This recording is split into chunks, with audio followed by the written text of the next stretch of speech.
ठीक है, this was the last class that we have seen, right. Moment of force के बारे में हमने देखा था, ठीक है।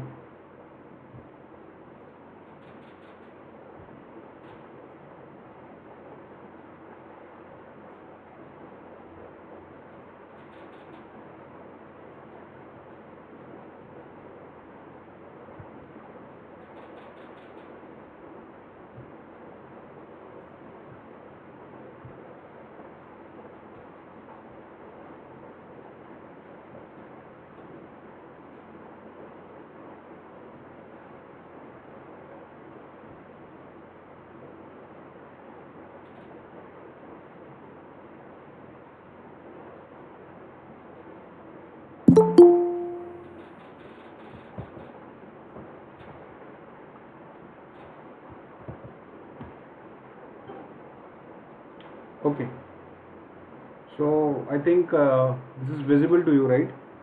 Just give me thumbs up. The screen is visible to you. If audio and video is fine, just give me thumbs up. Okay, fine. ठीक, तो मोमेंट ऑफ फोर्स हम पढ़ रहे थे, राइट। और एंटी क्लॉकवाइज मोमेंट और clockwise moment के बारे में हमने काफ़ी हद तक इंफॉर्मेशन गैदर कर ली, ठीक है। So now what we are going to understand is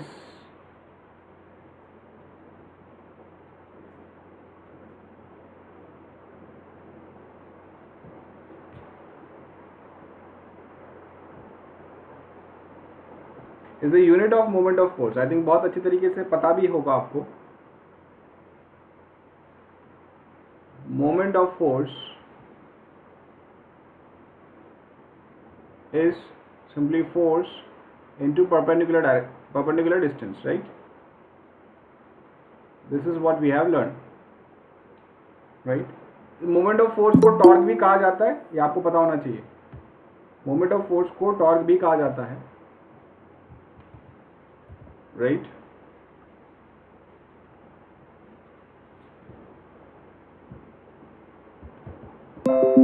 ठीक है। Now this force is measured in Newton and this distance is measured in meter. So Newton meter is an SI unit. It's an SI unit. ठीक है। इसी तरीके से इसको dyne centimetre में भी लिखा जा सकता है। Dyne centimetre, that is the CGS unit. I think this I have already told you. ठीक, ओके। तो ये आपके एब्सोल्यूट यूनिट है। उस तरीके से ग्रेविटेशनल यूनिट्स भी हो सकते हैं। ग्रेविटेशनल यूनिट्स क्या है? जो न्यूटन है उसको आप किलोग्राम फोर्स भी लिख सकते हो, किलोग्राम फोर्स। और ये मीटर, ठीक है, ये ग्रेविटेशनल यूनिट हो सकता है। और इसको आप लिख सकते हो ग्राम फोर्स सेंटीमीटर। तो ये जो यूनिट है ये आपके क्या है? Gravitation units, units of moment of force, that is units of gravitational unit इसको कहा जा सकता है, ग्रेविटेशन यूनिट।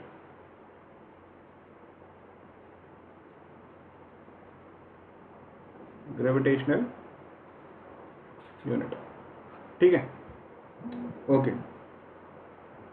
नाउ कुछ एग्जाम्पल्स है मोमेंट ऑफ फोर्स के, वो आपको देखना है। हैंड फॉर्डर आपने देखा है? हैंड फॉर्डर, अगर आपने हैंड फॉर्डर देखा होगा, ठीक है, उसमें क्या होता है? उसका जो हैंडल होता है वो लंबा होता है, राइट, कुछ इस तरीके से, ये इस तरीके से वो कट करता है। ये ब्लेड्स लगे हुए होते हैं यहाँ पे, ठीक है। तो हैंडल लंबा इसलिए होता है ताकि जो एक्सिस से परपेंडिकुलर डिस्टेंस है वो ज़्यादा हो। तो अगर मोमेंट ऑफ फोर्स में अगर परपेंडिकुलर डिस्टेंस ज़्यादा है तो फोर्स कम लगाना पड़ेगा, राइट। तो आसानी से आप उसको कट कर सकते हो, ठीक है। गांव में देखा होगा हैंड, जब फॉर्डर मतलब जो गाय और भैंस का जो चारा होता है उसको काटने के लिए ये काम आता है, राइट। दूसरी तरीके से हैंड फ्लोर, ग्राइंडर्स, शायद आपने सुना होगा ग्राइंडर के बारे में, ठीक है। ग्राइंडर्स के बारे में सुना होगा आपने। चक्की, कल के वीडियो में मैंने बताया था कि इसको दूर रखा जाता है हैंडल को, ताकि आप आसानी से इसको रोटेट कर सकें, राइट। द रीजन बीइंग ये एक्सिस है आपका, और ये इस एक्सिस से जितना दूर रहेगा उतना कम फोर्स आपको लगाना पड़ेगा। स्टीयरिंग व्हील्स, जो व्हील्स होते हैं उसमें भी अब देखोगे आप, बस का कोई छोटा सा व्हील नहीं होता, बस का बहुत बड़ा व्हील होता है, बिकॉज उसकी जो वायर्स होते हैं वो काफी अलग होते हैं, राइट। ठीक है, तो जो व्हील्स होते हैं इट बिकम्स वेरी इजी। ये एक्सेस पे रोटेट कर रहा होता है, ये आपकी तरफ जो आ रहा है दैट इज एक्सेस, इस पे रोटेट कर रहा होता है, right. So you can easily rotate it without applying very large amount of force.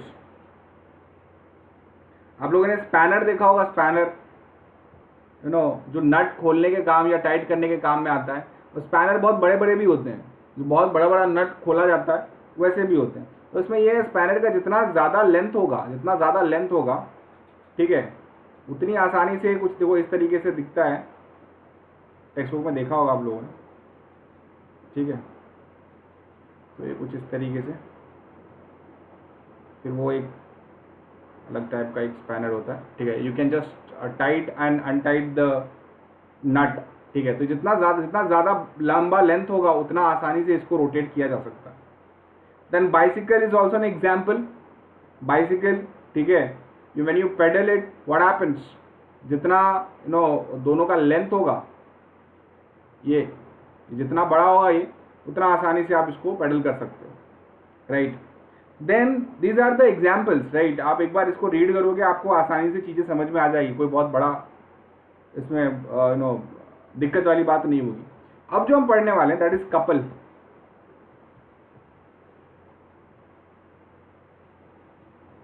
Couple, अब इसको आसान भाषा में देखो मैं बताता हूं आपको। मान लो कि आपका एक रॉड है, ठीक है। अब आपको है ना इस एक्सिस से इसको रोटेट करवाना है,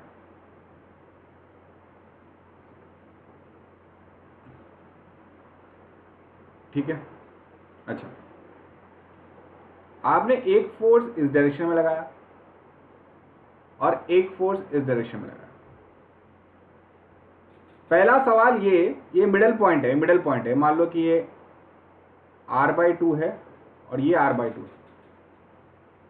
मेरा पहला सवाल ये है आपसे, क्या ये दोनों मोमेंट ऑफ फोर्स कैंसिल कर देंगे एक दूसरे से? कमेंट करके आंसर बताओ। क्या ये दोनों फोर्स कैंसिल कर देंगे एक दूसरे से? Just comment me the answer. Yes. अगर आप देखोगे तो इस फोर्स की वजह से भी मूवमेंट इस डायरेक्शन में होगा और इस फोर्स की वजह से मूवमेंट भी उसी डायरेक्शन में होगा। This direction is anti clockwise. No Rishita, देखो ये फोर्स की वजह से मूवमेंट इस तरफ टिल्ट होगा और ये फोर्स की वजह से इस तरफ टिल्ट होगा, ठीक है। फोर्स सेम डायरेक्शन में नहीं है, फोर्स अलग अलग डायरेक्शन में है, मतलब moment of force same direction में होगा। Moment of force will be in same direction.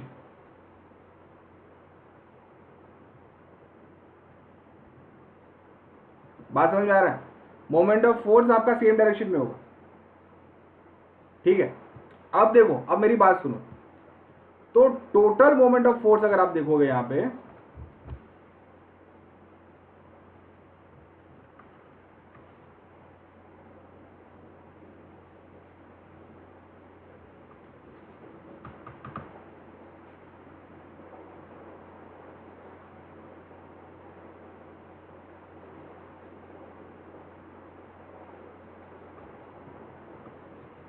Okay, तो टोटल मोमेंट ऑफ फोर्स देखोगे आप, टोटल मोमेंट ऑफ फोर्स, तो क्या होगा?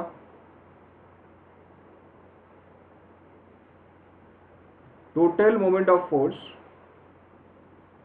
That would be F times r/2 plus F times r/2। अब F common ले लो आप, क्या बचेगा, ये r/2 plus r/2, so this is F times R।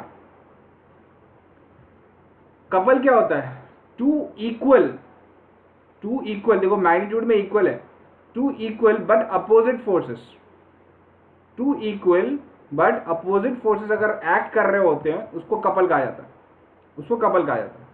और ये दोनों फोर्स के बीच में जो डिस्टेंस है, दोनों फोर्स के बीच में जो डिस्टेंस है, इसको कहा जाता है arm of couple, arm of couple. ध्यान देना, मैं बता रहा हूं आपको, ये जो दो फोर्स हैं they are equal in magnitude but opposite in direction, and the distance between these two forces is known as arm of couple। तो आपका ये जो टोटल मोमेंट ऑफ फोर्स है इसको आप कपल भी कह सकते हैं, ठीक है। So that is force into arm of couple, force into arm of couple. Give me thumbs up if you have understood this.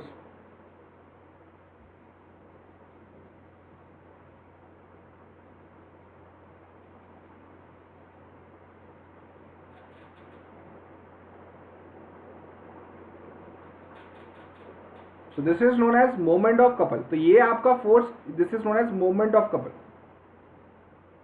ये जो रोटेशन हो रहा है this is known as moment of couple. What is moment of couple, force into arm of couple, into arm of couple. समझ में आया तो जरा थम्स अप करो। Can you explain it again.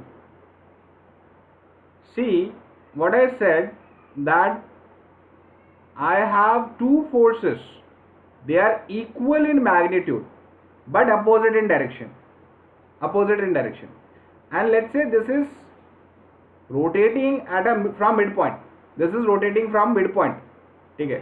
तो अगर ये पूरा R है तो ये R/2 होगा, ये R/2 होगा, ठीक है। तो अब टोटल मोमेंट ऑफ फोर्स जब मैंने लिया इसका तो क्या हो जाएगा, F into R/2 in this direction plus F into R/2 in this direction। I have taken F common, I have taken F common, so if I take F common, this R/2 plus R/2 will become R। So I got one thing, that is moment of couple। So moment of couple क्या होगा, आपका force into distance between them, force into distance between them, and this distance between them is known as arm of couple। So your moment of couple is defined as force multiplied by arm of couple। I don't know whether it's your real name, Falguni Bhavsar। Can you come with your real name? What's your name? Hitanshu है, अच्छा ठीक है, okay ठीक है, okay. So this was your moment of couple. Again units of couple, units of moment of couple is same, newton metre. Again this is the distance, so SI unit is newton metre and CGS unit is dyne meter। Examples of couple in everyday life। देखो आप जब tab open कर रहे होते हो तो एक उंगली से ओपन नहीं कर सकते आप, राइट, बहुत डिफिकल्ट होगा। You have to use 2 fingers, right, in order to rotate the tab. Similarly आपका स्क्रू ड्राइवर जो होता है उसको रोटेट करने में आपको 2 इक्वल एंड अपोजिट फोर्सेस लगते हैं, राइट। उसी तरीके से इंक का जो, जैसे ये इंक है, मतलब यहाँ पे आप मान लो कि भाई आपका ये, ठीक है, ये मान लो कि आपका इंक का ये है। If you want to open this, आप एक इस तरफ फोर्स लगाओगे, एक इस तरफ फोर्स लगाओगे, right. So this is again example of a couple, right. उस तरीके से की है, राइट, व्हील है, स्टीयरिंग व्हील है, ये सारे एग्जाम्पल्स आपके आर्म ऑफ कपल में है। तो आपको एक चीज याद रखनी है, arm of couple is simply force into, sorry, moment of couple is simply force into arm of couple, force into arm of couple. इस पे जो क्वेश्चंस बन जाएंगे तो आसानी से आप इसको कर सकते हो, ठीक है। Next comes equilibrium of bodies.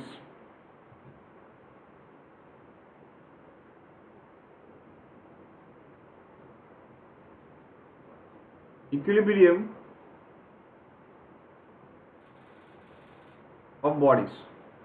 Now what do you mean by equilibrium of bodies, इसका मतलब क्या है। देखो मुझे एक बात बताओ, अगर कोई ऑब्जेक्ट है, ठीक है, इसको इस डायरेक्शन में 10 न्यूटन का फोर्स लग रहा है और इस डायरेक्शन में भी 10 न्यूटन का फोर्स लग रहा है, तो क्या ये ऑब्जेक्ट मूव करेगा? क्या ये ऑब्जेक्ट मूव करेगा?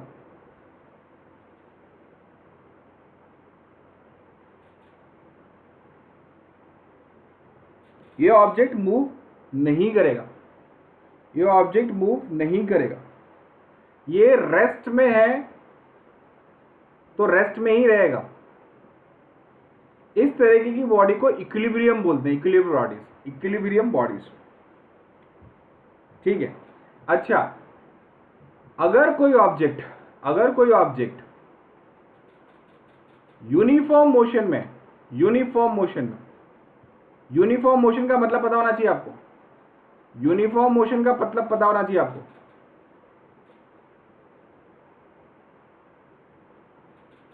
मतलब एक्सेलरेशन 0 है, यूनिफॉर्म मोशन मतलब कांस्टेंट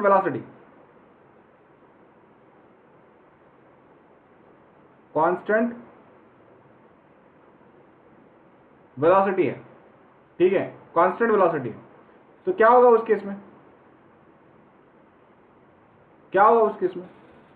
कांस्टेंट वेलोसिटी में अगर मैं फोर्स लगाऊं ऐसा इस डायरेक्शन में, तो भी इसकी वेलोसिटी तो मतलब दोनों ही 10 न्यूटन, दोनों ही डायरेक्शन में अगर 10 न्यूटन लगाऊंगा तो क्या होगा? क्या इसकी वेलोसिटी बढ़ेगी या घटेगी? कुछ नहीं होगा। इस तरीके की बॉडी को भी इक्विलिब्रियम बोलते हैं। तो दो तरह के इक्विलिब्रियम होता है। एक होता है स्टैटिक इक्विलिब्रियम, जहां पे ऑब्जेक्ट मूव नहीं कर रहा होता है और फोर्स एक दूसरे को कैंसिल कर देते हैं, और दूसरा होता है डायनामिक इक्विलिब्रियम। इस केस में क्या होगा? इस केस में भी फोर्स एक दूसरे को कैंसिल कर रहे होते हैं, लेकिन ये ऑब्जेक्ट मोशन में होता है। स्टैटिक में रेस्ट पे होता है और डायनामिक में मोशन में होता है, लेकिन उसमें फोर्स नहीं लग रहा होता, कांस्टेंट वेलोसिटी पे होता है।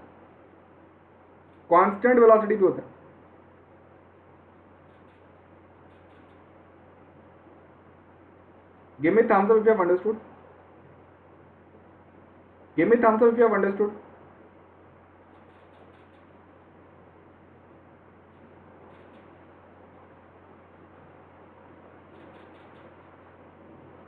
Yes.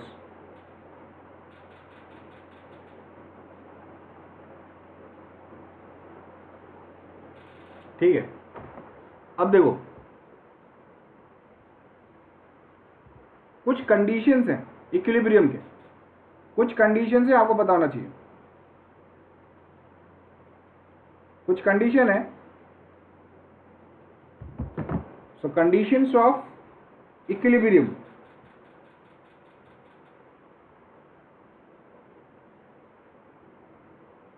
आप कंडीशंस ऑफ इक्विलिब्रियम।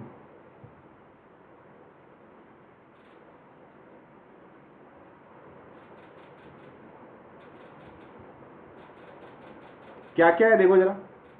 पहला ये कि आपका जो रिजल्टेंट फोर्स होगा, ये force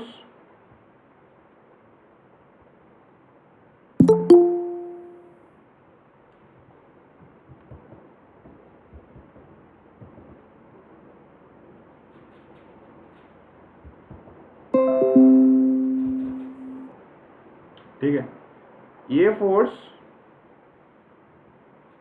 I don't know what's going on, लिखने में थोड़ी तकलीफ हो रही है, वेट करो थोड़ा।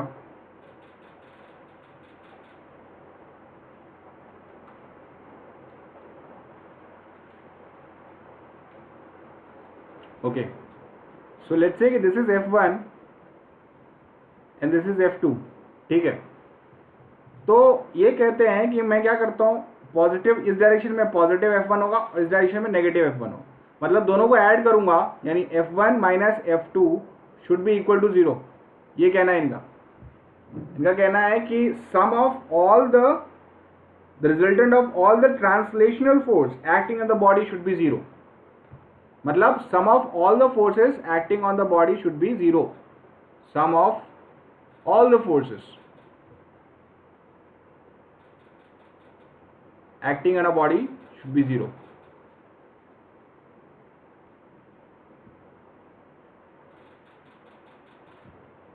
ठीक है, ये पहला कंडीशन है।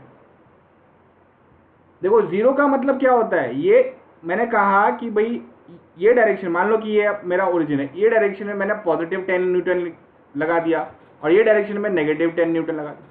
फिर देखो जैसे वेक्टर क्वांटिटी, आपको इसका मैंने अगर आप 9th स्टैंडर्ड में मेरे साथ थे तो ये पता होगा आपको कि नेगेटिव का मतलब क्या होता है अपोजिट डायरेक्शन में। अब इन दोनों को जब मैं ऐड करूंगा तो वैल्यू जीरो ही मिलेगा मुझे। ठीक है, so condition number 1 is sum of all the forces acting on a body should be zero. उसी तरीके से sum of all the momentums, so not moment of force, sum of all the moment of force, sum of all the moment of force should be zero, should be zero। अब मैंने आपको बताया anti clockwise movement हुआ तो positive लोगे, clockwise movement हुआ तो negative लोगे। ठीक है, तो इस केस में अगर आप दोनों को ऐड करोगे तो आपका जीरो मिलना चाहिए। सो this is the conditions of equilibrium, this is the conditions of equilibrium, this is the condition of equilibrium. ठीक है, अगर ये चीज समझ में आ गई तो बहुत आसान से कुछ कुछ क्वेश्चंस आपको आसानी से बन जाएंगे। ठीक है, देखो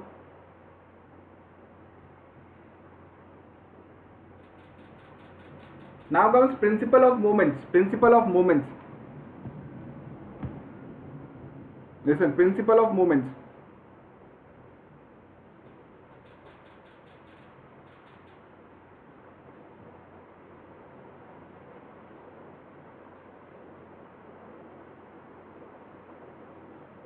क्या है प्रिंसिपल ऑफ मोमेंट्स? अगर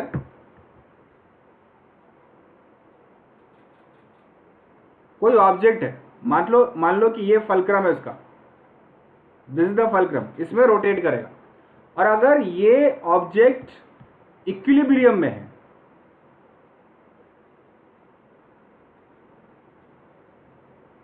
अगर ये ऑब्जेक्ट इक्विलिब्रियम में है तो मोमेंट इन लेट्स से यहां पे एक फोर्स है F1, मान लो ये डिस्टेंस है x1 यहां से यहां तक, यहां पे फोर्स है F2, मान लो ये डिस्टेंस है x2।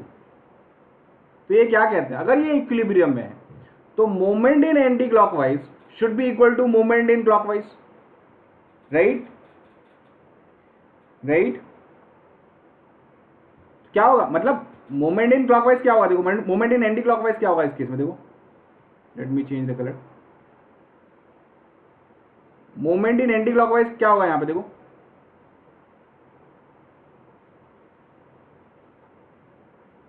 क्या होगा, that would be F1 times x1।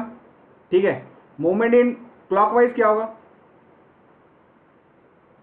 Moment in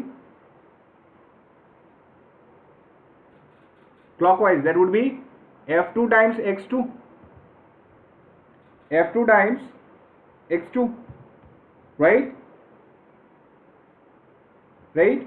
तो according to principle of moments, according to principle of moments, F1 x1 should be equal to F2 x2। ये बात समझ में आ गई तो आपके सारे न्यूमेरिकल्स निकल जाएंगे इसी में। अब इसी चीज को बहुत घुमा फिरा के सवाल पूछा जाता है, बहुत नहीं, बहुत छोटी छोटी कंसेप्ट है, बट ये अगर कंसेप्ट पता है तो आपको निकल जाएगा, आपको पूरा सवाल निकल जाएगा। प्रिंसिपल ऑफ मोमेंट्स इज कि when an object is in equilibrium, right, the sum of all the moments should be zero, मतलब moment in anti clockwise should be equal to moment in clockwise, moment in anti clockwise should be equal to moment in clockwise. Give me thumbs up if you have understood this principle of moment.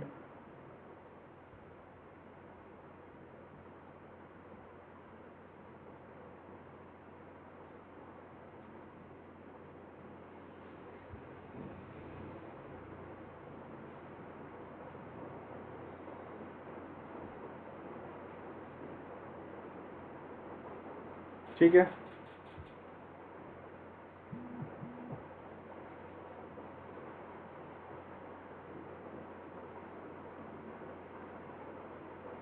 तो यही concept है, वो पूरा text book में जो वो 4-5 page, मतलब 4-5 page नहीं, पूरा एक पैराग्राफ बताया गया, वो यही बताया गया कि अगर आपका moment in anti clockwise if that is equal to moment in clockwise then this body will be in equilibrium, right. और इस पर कुछ बहुत सारे सवाल जो बनते हैं वो आप यहाँ पे देखोगे।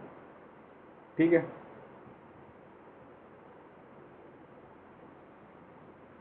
बढ़िया, चलो आगे बढ़ते हैं, आगे बढ़ते हैं। सेंटर ऑफ ग्रेविटी और सेंटर ऑफ मास।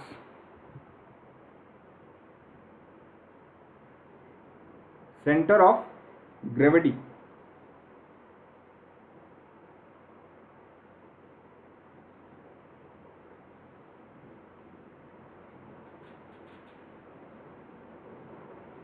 और सेंटर ऑफ मास। हालांकि कुछ चीज़ें इसमें डिफरेंस है, बट अभी फ़िलहाल आप इसको एक ही रखो, ठीक है। हायर स्टैंडर्ड में आप पढ़ोगे इसको क्या मतलब है। देखो, एक चीज़ समझने की कोशिश करो कि कोई ऑब्जेक्ट पे, मान लो कि ऐसा कोई ऑब्जेक्ट है, ठीक है। अब बात यहाँ पे ये है कि इस ऑब्जेक्ट के जितने भी पार्ट है, छोटे छोटे पार्ट है, सभी नीचे की तरफ वेट लगा रहा हूँ, नीचे की तरफ वेट लगा रहा हूँ, यहाँ पे, यहाँ पे, यहाँ पे, सभी, ठीक है। अब जब मुझे किसी ऑब्जेक्ट का एनालिसिस करना होता है, ठीक है, चाहे ग्रेविटेशन का आप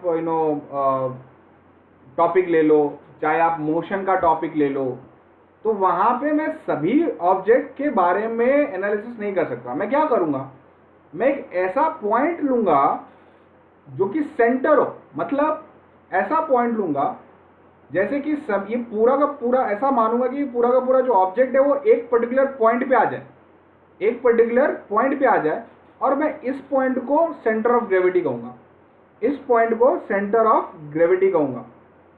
आई विल कंसिडर कि एक पॉइंट में यहां पे लूं जहां पे सारा का सारा मास कंसंट्रेट हो जाए, उस पॉइंट को मैं सेंटर ऑफ ग्रेविटी कहूंगा, उस पॉइंट को मैं सेंटर ऑफ ग्रेविटी कहूंगा। अब पूछोगे कि ये कैसे पता चलेगा, ये कैसे पता चलेगा कि यही पॉइंट सेंटर ऑफ ग्रेविटी। बात बिल्कुल सही है, जो भी रेगुलर शेप बॉडी है उसके लिए तो कोई अपने को टेंशन है ही नहीं। Regular shape body, uniform body, uniform body का मतलब क्या है कि सभी जगह मास इक्वल हो, तो उसका तो कोई दिक्कत ही नहीं है। जैसे कि फॉर एग्जाम्पल मान लो आपका एक रेक्टेंगुलर शेप कोई ऑब्जेक्ट है, तो उसका जो डायगोनल होगा, डायगोनल, इंटरसेक्शन ऑफ डायगोनल होगा, वो आपका सेंटर ऑफ ग्रेविटी होगा, ठीक है। कोई भी आप ये स्क्वायर ले लो, रेक्टेंगल ले लो, कोई भी शेप का अगर आपका कोई एक प्लानर है, ठीक है, लेमिना जिसको बोलते हैं, वो अगर ऑब्जेक्ट है तो उसका सेंटर ऑफ ग्रेविटी होगा। उसी तरीके से अगर कोई ट्राइंगुलर शेप है, ट्राइंगुलर शेप ऑब्जेक्ट है, तो उसका आप क्या करो, उसका आप मीडियन ले लो। मीडियन पता है आपको, मीडियन पता है, जो जो अपोजिट साइड्स में बाइसेक्ट कर दे, तो उसका जो पॉइंट होगा, इंटरसेक्शन पॉइंट, वो आपका सेंटर ऑफ ग्रेविटी होगा, ठीक है। उसी तरीके से सिलेंडर, सिलेंडर का जो मिडल पॉइंट होगा, एक्सिस से मिडल पॉइंट जो होगा, ये आपका सेंटर ऑफ ग्रेविटी होगा। उसी तरीके से स्फीयर, तो स्फीयर का तो आपको पता ही होगा कि भाई ये सेंटर है, तो यही सेंटर पे पूरा का पूरा मास इसका लगा होगा। अब यहाँ पे बात ये आती है कि ये तो रेगुलर शेप ऑब्जेक्ट वाली बात होगी।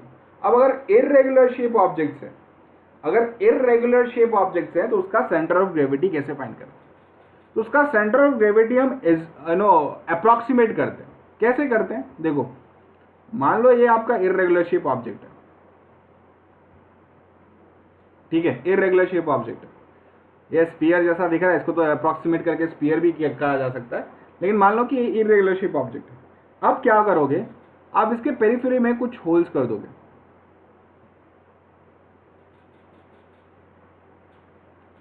ठीक है, ठीक है। अब मान लो कि 1 है, 2 है, 3 है, 4 है, 5, 6, 7, ऐसा, ठीक है। अब क्या करोगे, अब इसको एवरी जो भी होल है उससे सस्पेंड करोगे और उसका एक्सेस निकालोगे, किस एक्सेस पे ये रोटेट कर रहा है, किस एक्सेस पे ये हिल रहा है। तो मान लो ये है, इसका एक्सेस मान लो कि ऐसा हुआ, ठीक है। ये मान लो 2 है, इसका एक्सेस मान लो ऐसा हुआ। ये मान लो 3 है, इसका एक्सेस ऐसा हुआ। 4 है, मान लो ऐसा एक्सेस। 5 ऐसा, जहाँ मतलब यहाँ से, ठीक है। 6 ये वाला, 7 ये वाला, जहाँ पे maximum number of axes intersect करेंगे, जहाँ पे maximum, almost maximum number of intersection होगा, वो आपका सेंटर ऑफ ग्रेविटी होगा, वो आपका सेंटर ऑफ ग्रेविटी होगा इररेगुलर शेप ऑब्जेक्ट में। इर्रेगुलर शेप ऑब्जेक्ट में इस तरीके से आप सेंटर ऑफ ग्रेविटी निकालते हो। थम्स अप करो समझ में आया तो। You have understood this centre of gravity topic. कुछ खास इसमें है नहीं, सिंपल चीज है। आपको ज़्यादा से ज़्यादा सेंटर ऑफ ग्रेविटी कोई रेगुलर शेप ऑब्जेक्ट का मिलेगा। रेगुलर शेप ऑब्जेक्ट का सेंटर ऑफ ग्रेविटी आपसे पूछा जाएगा, वो आपको पता होना चाहिए।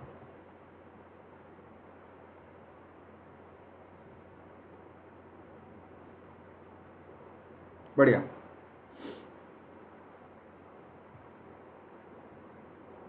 ठीक है,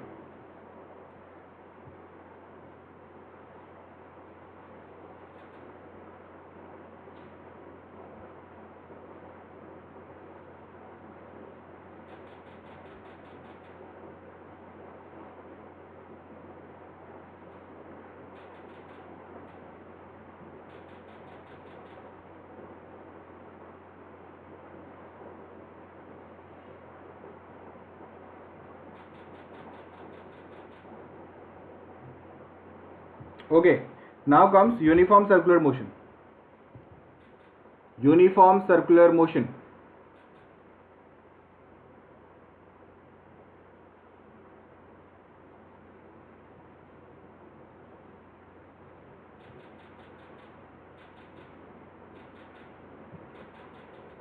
यूनिफॉर्म सर्कुलर मोशन, ठीक है।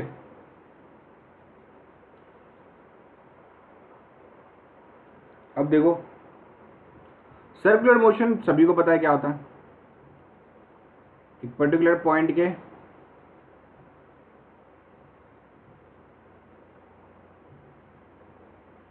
ये आपका सर्कुलर मोशन है, ठीक है। मान लो इस पॉइंट है, ये आपका सर्कुलर मोशन है, ठीक है।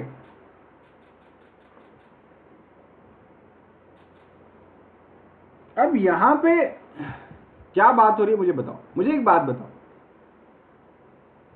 Let's say you have an object of mass m, ये ऑब्जेक्ट है और इसको ये सर्कुलर मोशन में मूव कर रहा है, ठीक है। अब जब सर्कुलर मोशन में मूव कर रहा है तो आप देखो एवरी पॉइंट पे इसका डायरेक्शन चेंज हो जाता है। एवरी पॉइंट पे इस ऑब्जेक्ट का डायरेक्शन चेंज हो रहा है, ठीक है। तो यूनिफॉर्म की बात करूं तो यूनिफॉर्म क्या है, इसमें स्पीड यूनिफॉर्म है, स्पीड यूनिफॉर्म। इसका स्पीड चेंज नहीं हो रहा है, no change in speed. But जैसे आप देख रहे हो इसका हर एक पॉइंट पे वेलोसिटी चेंज हो रही है। ध्यान देना, हर एक क्यों चेंज हो रही है। देखो वेलोसिटी कब चेंज होता है, ये अगर आपने 9th स्टैंडर्ड पढ़ा है अच्छे से तो आपको पता होगा। वेलोसिटी दो वजह से चेंज हो सकती है। अगर मैग्नीट्यूड चेंज हुआ तो होगा ही, बट ऑब्वियस है। और अगर डायरेक्शन भी चेंज हुआ तो भी ये वेलोसिटी चेंज होगा, तो भी वेलोसिटी चेंज होगा। तो स्पीड भले ही कांस्टेंट रहे लेकिन वेलोसिटी चेंज होता रहेगा। जैसे जैसे डायरेक्शन चेंज हुआ वैसे वैसे वेलोसिटी चेंज होगा, वैसे वैसे वेलोसिटी चेंज होगा, राइट। क्लियर है। तो वेलोसिटी चेंजेस, ठीक है। अच्छा, अब अगर वेलोसिटी चेंज होता है तो इस ऑब्जेक्ट पे एक्सेलरेशन लगेगा, इस ऑब्जेक्ट पे एक्सेलरेशन लगेगा, क्योंकि आपने पढ़ा है acceleration is rate of change of velocity. तो वेलोसिटी अगर चेंज हुआ तो एक्सेलरेशन लगेगा। अच्छा, अब ये भी पढ़ा है आपने, अगर एक्सेलरेशन लग रहा है तो इस ऑब्जेक्ट पे फोर्स लगेगा, इस ऑब्जेक्ट पे फोर्स लगेगा। क्या ये फोर्स क्या करेगा, ये फोर्स डायरेक्शन चेंज करेगा। आपने पढ़ा है force changes the direction, force changes the direction. मतलब ये देखो, ये जो ऑब्जेक्ट है ना, ये ऑब्जेक्ट इस डायरेक्शन, इस सर्कुलर मोशन में इसलिए घूम पा रहा है क्योंकि इसको अंदर की तरफ एक फोर्स लग रहा है, जिस फोर्स को हम कहते हैं सेंट्रीपिटल फोर्स, सेंट्रीपिटल फोर्स। बात समझ में आई, बात समझ में आई क्या, बात समझ में आई क्या आप लोगों को।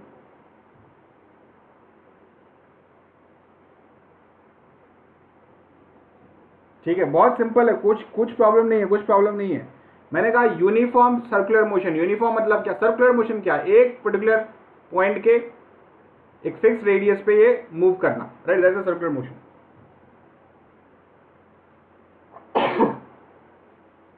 ठीक है, तो अगर स्पीड, मैंने कहा स्पीड चेंज नहीं होगी, लेकिन क्या चेंज होगी, वेलोसिटी चेंज होगी। क्यों चेंज होगी, क्योंकि एवरी पॉइंट पे इसका डायरेक्शन चेंज हो रहा है ऑब्जेक्ट का, मतलब डायरेक्शन चेंज हुआ। अब डायरेक्शन चेंज हुआ तो क्या होगा, एक्सेलरेशन होगा, और एक्सेलरेशन हुआ तो फोर्स लगेगा, और फोर्स जो है, इस फोर्स को हम सेंट्रीपिटल फोर्स कहते हैं, जो अंदर की तरफ लग रहा है, right, that is the meaning of it, that is the meaning of it. ठीक है, ठीक है,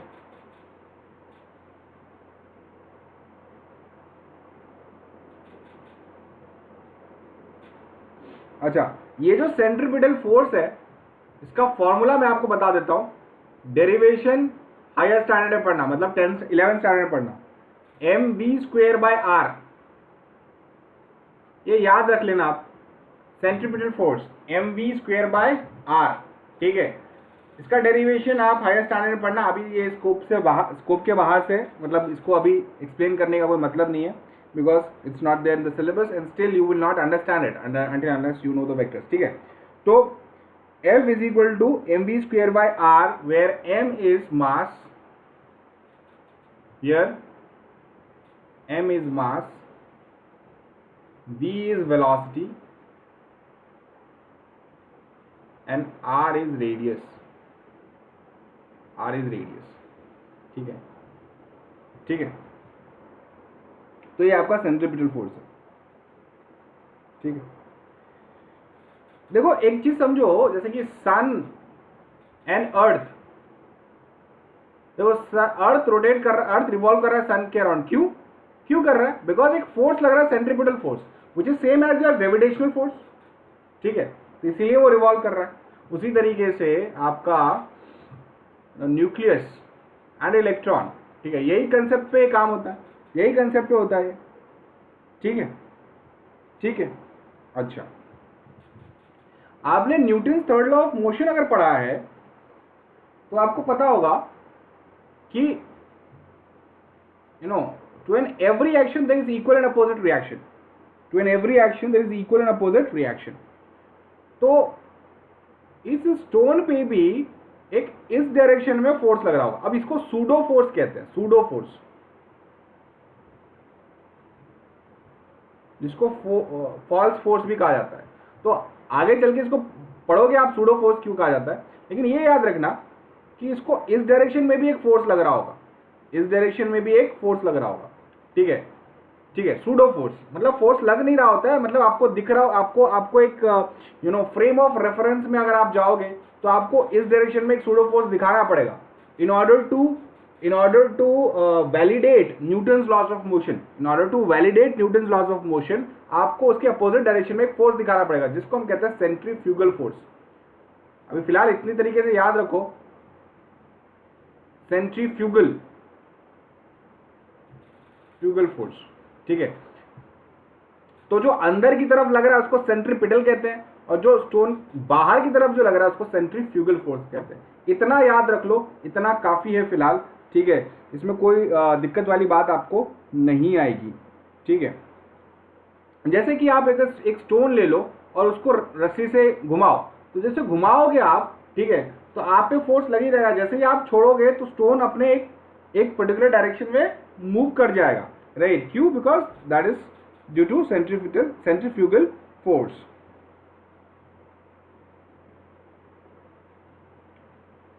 ठीक है, ठीक है, आई होप ये सारी चीजें क्लियर हो गई होगी आपको। ठीक है, अब नेक्स्ट क्लास में हमें क्या करना है, नेक्स्ट क्लास में हमें न्यूमेरिकल सॉल्व करना है। तो सारे न्यूमेरिकल्स मैं लेके आऊँगा and we will solve in next class, and then will see the board questions as well, right. ये सारे नेक्स्ट क्लास में ही हो पाएंगे। सो आज के लिए बस इतना ही। ठीक है, आज के लिए इतना ही। Will have to wind up the session because we have another lecture as well. ठीक है, बट टेक केयर, और इसके भाई अच्छे से पढ़ाई करो, इसका थियोरी पूरा पढ़ लेना टेक्स्ट बुक में से। ठीक है, कुछ भी रॉकेट साइंस नहीं है, सबसे इजी चैप्टर में से एक है, ठीक है। 2 लेक्चर लिए, चैप्टर खत्म हो गया, ठीक है। सो सबसे इजी चैप्टर में से कोई एक चैप्टर है ये, ठीक है। Then will start chapter number 2 and we will, देखो उसी पेज पे जा रहे हैं जिस पेज से पहले पढ़ते थे हम, ठीक है। तो इसलिए कोई घबराने वाली बात नहीं है। मैं ये कहूँ, मैं ये गारंटी तो जरूर ले रहा हूँ कि अक्टूबर तक आपका सिलेबस पूरा कंप्लीट हो जाएगा, पूरा, ठीक है। चलो ठीक है, ये सब बाय बाय बाय कर रहे हो, मतलब क्लास छूटा नहीं, तुम लोग की आदत पुरानी ही है।